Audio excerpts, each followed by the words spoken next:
Hello, everyone.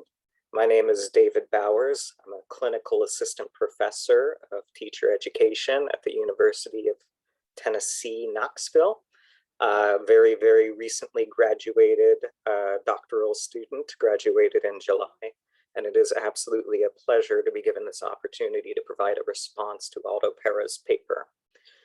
Now, while I won't reiterate the entirety of my written product in this conversation, I'll try and say something about the most important components, so to speak. So, in his plenary address and manuscript, Parra makes a series of thoughtful and keenly incisive observations regarding the state of the world as it exists today, as well as regarding the often untapped power of communal organizing, culminating in a simple but extremely powerful call to action that we should not wait for mathematics education to make sense, but we should give it meaning, to develop a revolt, a rebellion conceived as the stubbornness of doing something that is doomed to fail, of doing what is needed to do, or of doing what is required to do in order to find or build meaning in our path. And I completely agree. And what I'm going to do here in my response is not critique Aldo's words. Instead, I'm going to respond to some of the rhetorical critiques and evasions that I would anticipate people from the type of privileged context I come from wrestling with in their minds in order to push our discussions forward. So I'm going to make use of my background as an anarchist activist in the United States, one of the most hegemonically imperialist areas in the world. And I'm going to try and respond to some of the rhetorical evasions that I think a lot of people from that kind of context will wrestle with.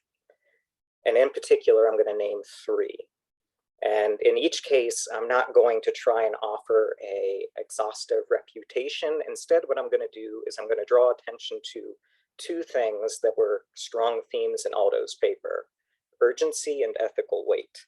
And I'm just going to surface how those relate to these rhetorical evasions. The first one: I wish I could do more, but I can't put myself at greater risk. When I hear people voice this concern, what I actually hear them expressing is the tension they feel between their desire to do good and their anxiety or fear of the vulnerable position that doing good will ultimately demand of them. If you're white, as I am, then attacking white supremacy necessarily demands that you let go of some of the safety net that that privilege affords.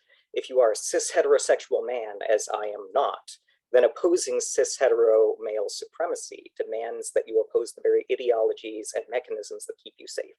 If you are neurotypical, as I am not, then opposing neurotypical supremacy demands that you let go of the cultural norms that privilege those neurotypical ways of being and thinking.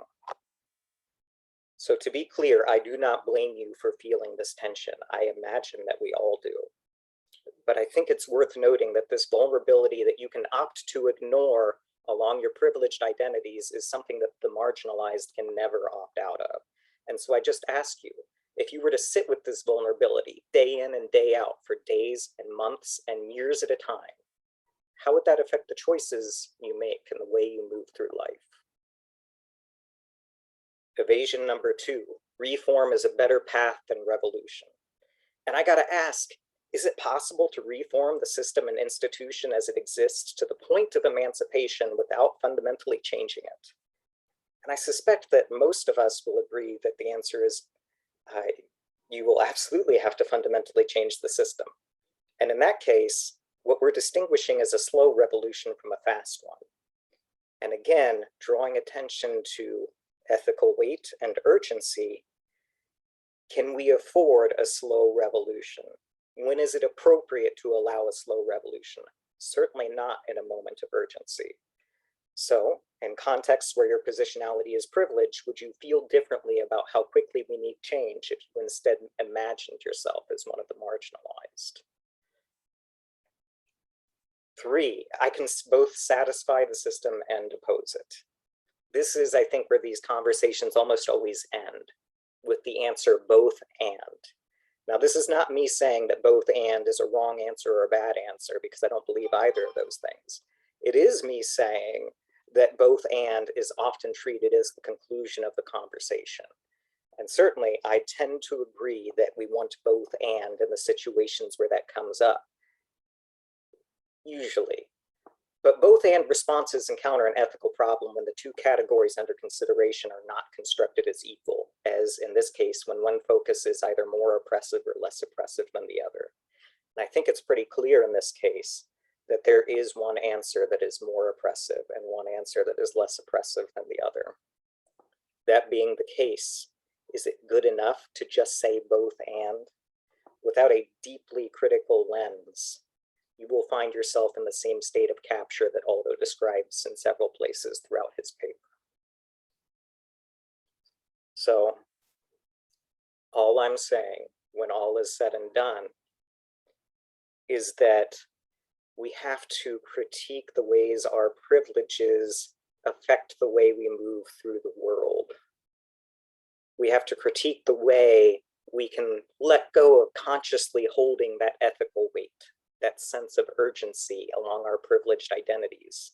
And we have to think about how our decisions would be different if we were marginalized along those trajectories instead.